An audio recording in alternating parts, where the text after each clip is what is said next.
Bienvenidos a No Debiste Verlo. Hoy vamos a entrar en un terreno donde la teología, la historia y el ocultismo chocan. No vamos a hablar de leyendas urbanas. Vamos a desmantelar la idea de la jerarquía infernal.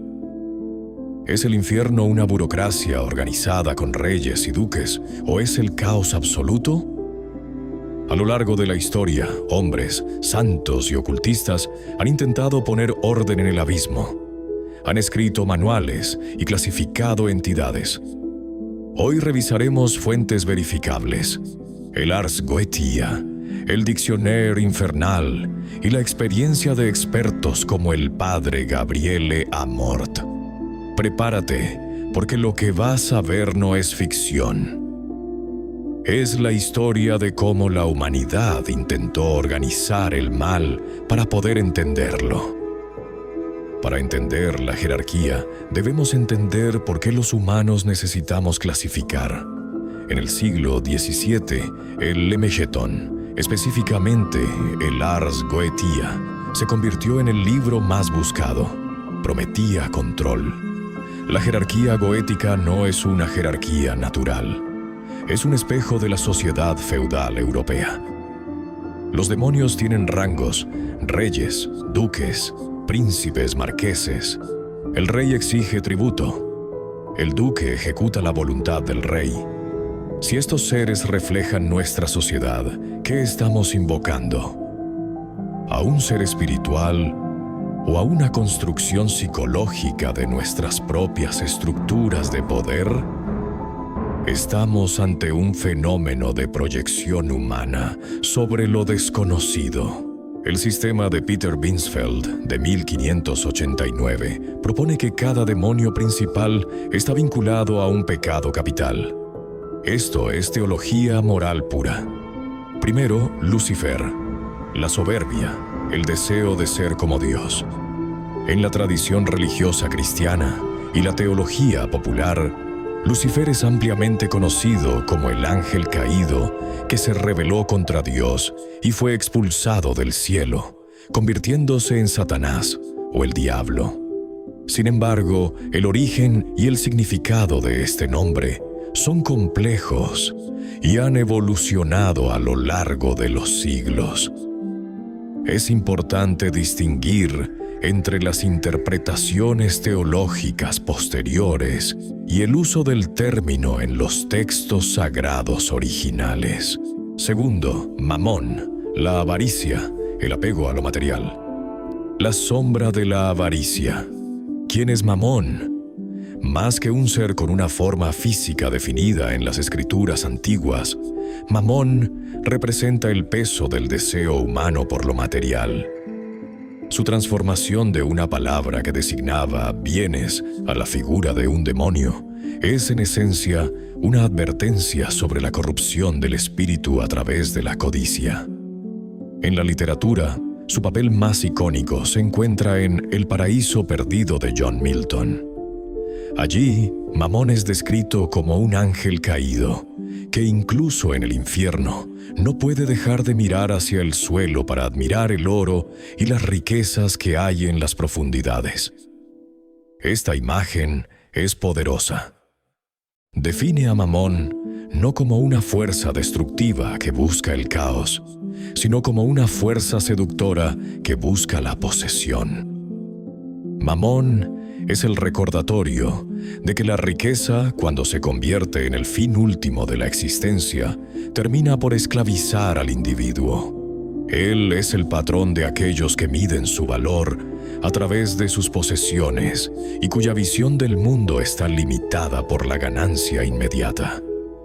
En la cultura popular, su figura persiste como un símbolo de la avaricia que ciega, esa que impide ver más allá del valor monetario de las cosas para enfocarse en su verdadero propósito. Tercero, Asmodeo, la lujuria, la corrupción del amor. Asmodeo, el príncipe de la lujuria y la discordia.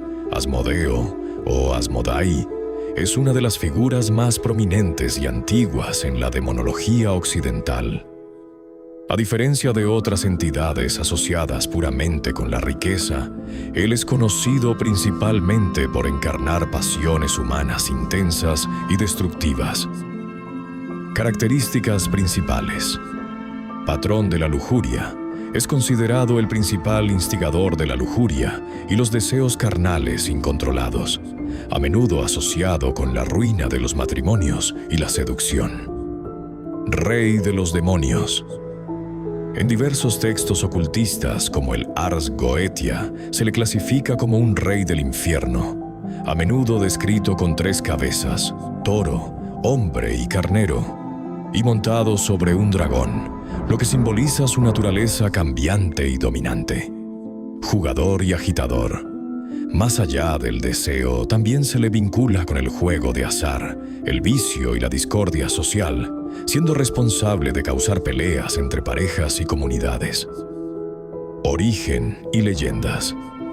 Su mención más famosa se encuentra en el libro de Tobit, parte de los textos deuterocanónicos de la Biblia, donde se narra cómo Asmodeo mata a los sucesivos esposos de Sara en su noche de bodas, hasta que el arcángel Rafael interviene para expulsarlo utilizando el corazón y el hígado de un pez. Cuarto, Leviatán, la envidia. Leviatán, el monstruo del caos. Esencia. Representa la fuerza incontrolable, el caos y la destrucción. En la demonología se le asocia específicamente con el pecado de la envidia. Figura. Descrito originalmente como una serpiente marina gigantesca o un dragón que habita en las profundidades del océano, simbolizando el abismo inalcanzable. Rol. Es visto como una fuerza primordial que desafía el orden, encarnando la oscuridad que acecha bajo la superficie y la naturaleza indomable del mundo. Belcebú, la gula. Belcebú, cuyo nombre deriva del filisteo Baal-Zebub, o Señor de las Moscas, es una de las figuras más poderosas y temidas en la demonología, frecuentemente identificado como el príncipe de los demonios o el segundo al mando tras Satanás. Originalmente una deidad cananea, su imagen fue transformada en la tradición judeocristiana para representar la encarnación máxima de la corrupción, la glotonería y la decadencia moral. Es una entidad que simboliza todo aquello que atrae la podredumbre y el caos, retratado como un líder de gran influencia capaz de corromper profundamente tanto el espíritu como la sociedad humana. Sexto, Satanás, la ira. Satanás, cuyo nombre proviene del hebreo y significa adversario o acusador, representa la figura central del mal en la tradición abrahámica, evolucionando históricamente desde un ente que pone a prueba la fe hasta convertirse en la encarnación suprema de la rebelión, la soberbia y la tentación. Este ser es visto como la antítesis absoluta de lo divino, usualmente retratado como un ángel caído que, tras ser expulsado del cielo por desafiar la autoridad suprema, se dedica a corromper la moral humana y liderar las fuerzas de la oscuridad, consolidándose en el imaginario colectivo como el enemigo eterno del orden y la rectitud. Séptimo, Belfegor, la pereza. Belfegor, frecuentemente citado como el demonio que encarna el pecado de la pereza, actúa como un tentador que seduce a las personas mediante la procrastinación, la evasión de responsabilidades y la falsa promesa de obtener grandes logros con el mínimo esfuerzo. Su influencia no suele ser explosiva o destructiva de forma violenta, sino más bien insidiosa y paralizante, ya que busca que el individuo abandone el esfuerzo constante, el trabajo disciplinado y el crecimiento personal, sumiéndolo en un estado de estancamiento y apatía que lo desconecta de su propósito y potencial. Baphomet es una figura enigmática y profundamente simbólica que, aunque a menudo es asociada erróneamente con el satanismo en la cultura popular, tiene sus raíces en la historia de los caballeros templarios y fue popularizada en el siglo XIX por el ocultista Eliphas Levi como el macho cabrío del Sabbat. Representado comúnmente como una criatura con cabeza de cabra, torso humano y elementos hermafroditas, Baphomet encarna el principio esotérico de la síntesis de los opuestos, como lo humano y lo animal, lo masculino y lo femenino, y el cielo y la tierra, simbolizando la búsqueda del conocimiento oculto, el equilibrio del universo y la iluminación espiritual, en lugar de representar una figura de maldad absoluta. Estos no son monstruos de cine, son arquitectos de la caída humana. Opera en la sociedad moderna a través de la tecnología, el dinero y las redes sociales. Estamos rodeados de estas influencias, queramos creerlo o no. Hemos viajado desde los grimorios hasta los despachos del Vaticano. La jerarquía del infierno es una herramienta que usamos para ponerle cara a algo que nos aterra, la oscuridad que acecha fuera o dentro. No importa si crees en ellos como entidades literales o como arquetipos. El hecho de que estés aquí hasta el final demuestra que el ser humano tiene una curiosidad innata por lo prohibido.